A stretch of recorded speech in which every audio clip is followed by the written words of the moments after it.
Why is our agricultural prices going up and down? Because I have black money. I'm a wholesaler. I come to the wholesale market, tell the farmer who has come to sell, he can't go back. He has to dump everything and go. So I tell him, give me at the lowest possible price, here's the cash. Farmer only takes cash. And so he takes the cash, he gives it, whether it's fruits or whether it's vegetables or rice or wheat. And then this buyer puts it in cold storage. An artificial shortage is created, prices shoot up, then you sell tomatoes, all these. This is why the prices go up and down. And today we have given permission which no other country has given in the world, again due to the previous finance minister, that industrial corporations can do forward trading in agriculture. And they come with all the black money, dump it, and then the prices go up. So all this money, then what do you do with that money? Well, you keep it in boxes in your country, in your own house, or in safe houses, or you send it out. So you send it out how? Hawala people. Where do the Hawala people take the money? They don't take any money. You give them a container of rupees, they leave it here. But they will travel to Dubai. There they will phone up their agent in Switzerland and saying, I have got X crores of rupees with me now at the exchange rate of 70 rupees to a dollar. Please deposit in this Swiss bank account or Cayman Island account or Virgin Island account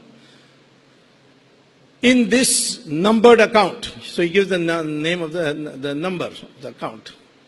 And it's all done by internet.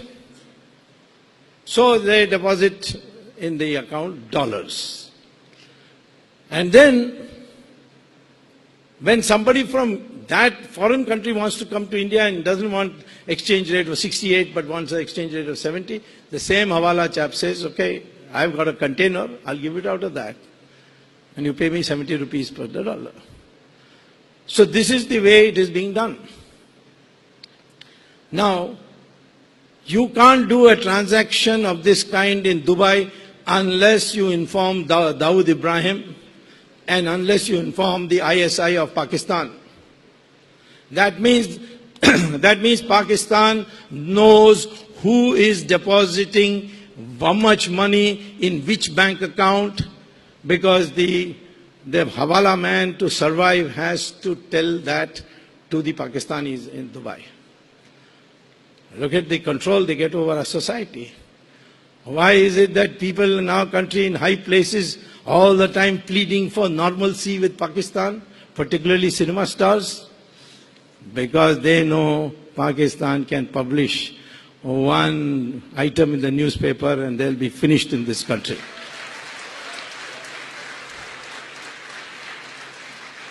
Now, if you put money in Switzerland banks, they don't give you interest. They may charge you 2% service charge. So you have to pay them to keep the money. And then what does Switzerland do? Take that money of your bank and go and deposit it and invest it in the bond market in America and get 4%. So 2% from you, 4% from a 100% safe bond market in America. Switzerland earns 6% on your money with no work done at all. That's why Switzerland people are very happy nowadays, particularly the Indians. Moreover, some politicians said, what is this Swiss banks charging us 2%? We should be able to earn something with our black money deposited in foreign countries. So again, the previous government came up with a new scheme called participatory note. I ask all kinds of finance students, have you heard of participatory note? Most of them say no, never heard of it. 99% people of India have not heard of it. If you go anywhere else in the world, they have never heard of it because it doesn't exist in their country. Only country in the world participatory note exists is India. And what is this participatory note? I have a bank account in Switzerland. I withdraw $1 million in cash, put it in a suitcase, take it to Morgan Stanley, US Fidelity Investment, or Goldman Sachs, in any office in Europe. Show my Indian passport. Why Indian passport? Because only India honors participatory notes. No other country in the world has it. So show Indian passport. Any terrorist can show an Indian passport. You can get it for 500 rupees in Chandni Chowk in Delhi. That's not a problem. So terrorists also use this route. So they will take the cash and give you a receipt, which is a participatory note, no name in it, no serial number in it, no date in it, just the amount. And with that you come to that piece of paper, you come to India, make a photostat copy and give it to Reserve Bank. They will give you a chit, because in India participatory note is legal. And that chit says that received such and such a participatory note of this thing. Then you go with this to a stockbroker and say, I want to buy stocks. No questions asked. If you go, then they will ask, SEBI will send you a questionnaire. Where do you get this money? Which bank account? Where do you take it out? But by an amendment passed by the previous government, this will never be asked of participatory notes. So the participatory note is used to buy stocks. The stocks go up because your demand for that stock has gone up. And at a peak you sell it, and he'll give you rupees.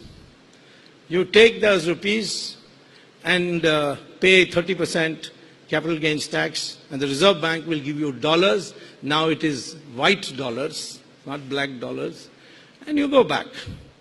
This has been going on. The largest contribution to our foreign investment today is participatory note. And the second largest is investment by Mauritius. America is 5th in the rank today. Ask the Reserve Bank for foreign investment data. Find America is 5th.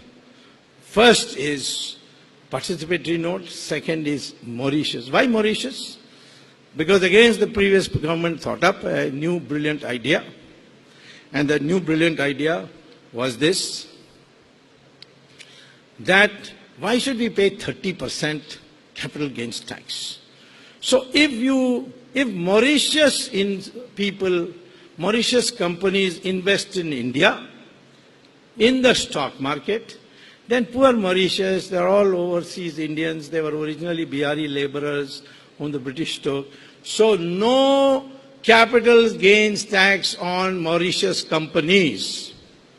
So what you do is you come after getting the participatory note, put $1 in Mauritius, they'll register a company for you. And on that basis of that company, you invest and you make your profit and don't pay any capital gains tax because you have invested through the Mauritius company. That is why when the 2G, I was prosecuting it in the Supreme Court, I found all the beneficiaries, all of them, all those who got the licenses, have address in Mauritius. Then I said, my God, why? Then I found they were on the same street. Their offices on the same street. They were in the same building. They were on the same floor. In fact, they had the same room number, all of them. So I had somebody visit that room number, and he says there's a lock and key and there's no furniture inside. So it is a sham, the use of Mauritius. And this is how our foreign people cry about foreign investment. Our foreign investment has risen. Please see the breakdown. Is it more participatory notes? Is it more Mauritius? And now Singapore is also joining that. So this is how the Indian economy has been distorted. The black money has taken over your economy.